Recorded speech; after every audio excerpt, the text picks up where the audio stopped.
So right now, let's head south to Atlanta and to a restaurant started by a hippie from the 1960s who loved organic food and island life. So we're in Atlanta and we found this restaurant, R. Thomas. Great spot, great visuals. Absolutely. It's kind of like the Caribbean meets Carnival meets hippie land. And this is the menu here, and the inside is just as crazy as the outside. It's a feast for the eyes as well. And as we found out, the food is really good too, because it is kind of hippie land, but it's really, really fresh food. Oh my gosh, it's amazing. It's healthy, it's organic, it's grass-fed, it's wild-caught. Every single thing that you would want in a restaurant to make healthy food for you, they have it. And this was a juice that you got, and you're going to see it right here on the menu. It's called the Champ. This is really good. Oh, absolutely delicious. If you like ginger, you'll love this. And this was called the $8 milkshake.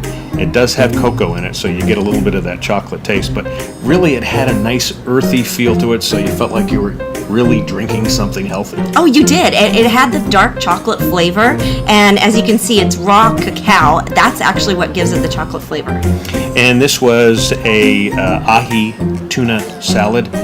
Fabulous. Really, really good. Yeah, it had a fresh lemon dressing on it. What they call sea vegetables on the top there, you can kind of see those. And it's wild-caught tuna, so that's obviously the way you want to go. And to me, this was the real winner of the day. This was the chicken curry wraps. This was the best thing. Yeah, absolutely. Super delicious. Again, another great salad with little shoots and stuff on there. Another great dressing and side of guacamole there, which was fantastic. There you can see it on the menu. And this is a place that looks like, and if you read the literature, this is like a hippie from the 1960s that got into food. Yeah, exactly. It's kind of like right off of Haight Street in San Francisco, and they started off as a burger place, all natural burgers, and then they hooked up with this juice place. So if you're in Atlanta, take a look at R. Thomas. Real good stuff, real healthy. We are big Chardonnay fans, and we love the big oak and the butter. Absolutely, yeah, but we found one that you can only get at one hotel chain. So we're in Atlanta at the Hyatt Regency. What's interesting is we're not staying at the Hyatt Regency, but we go there because of one reason. Exactly, and we had this before.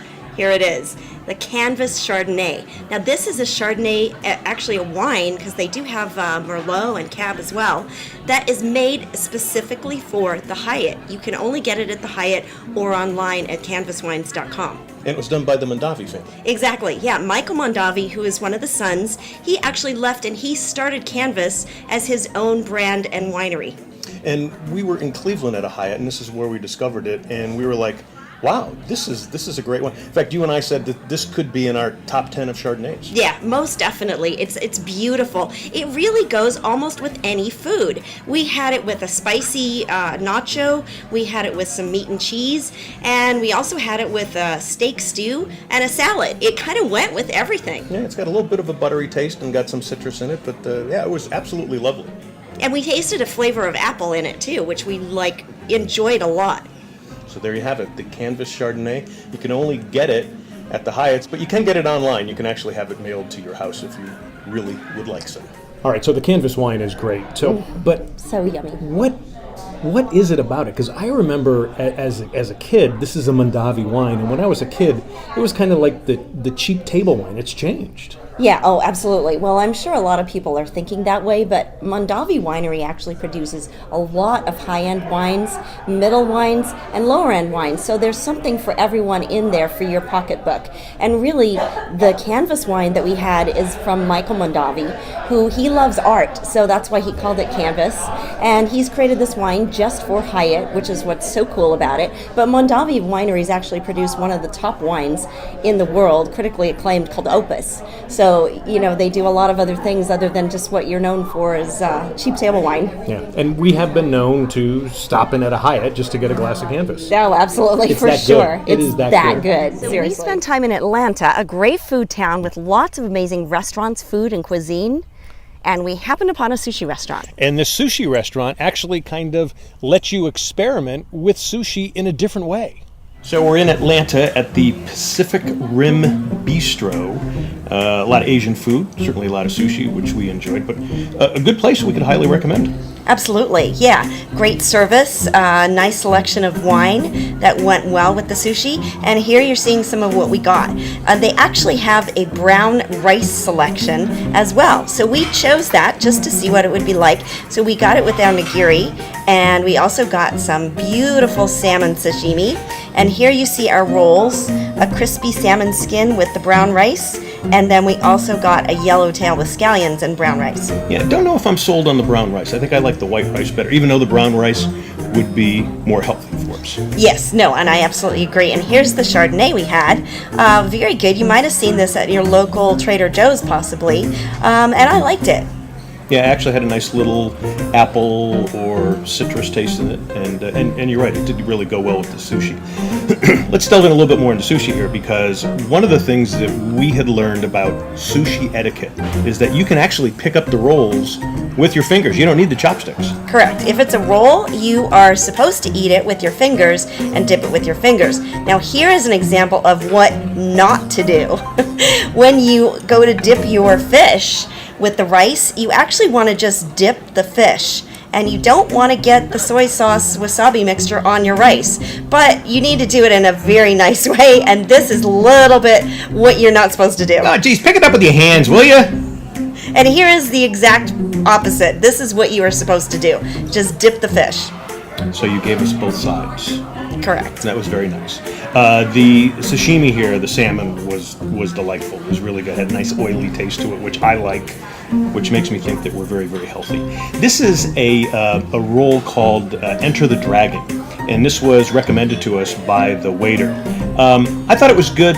This is actually good for somebody who's just starting out, I think, eating sushi. Yeah, because it was pretty much it was pretty much cooked.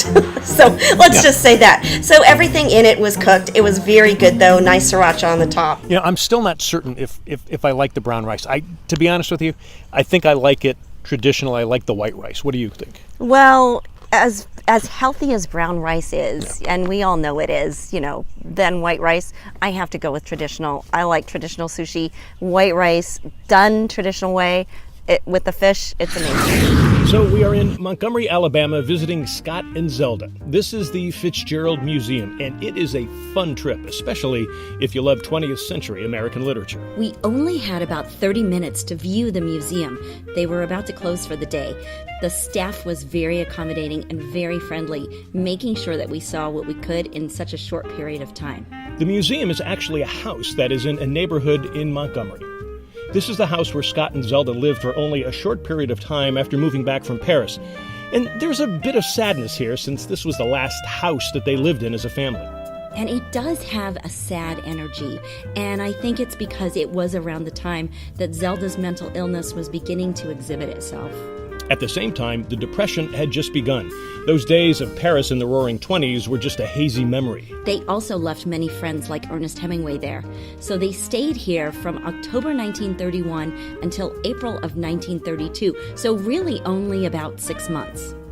One reason they chose here is that Zelda was raised in Montgomery, but none of her childhood homes still exist. Still, a lot of Zelda's artwork still exists and is exhibited here in the museum. Many of the paintings give you a feel of fantasy or hallucinations, and while it might show her mental illness, Zelda used painting for therapy. You can see the vibrant colors she used, and as a result, some of her artwork was used in children's books. Take a look at this beautiful bowl that she painted in memory of the soldiers who died in World War I. Lots of great new information here, and if you love art and literature of the 20th century, it is just a wonderful place to visit if you get the chance.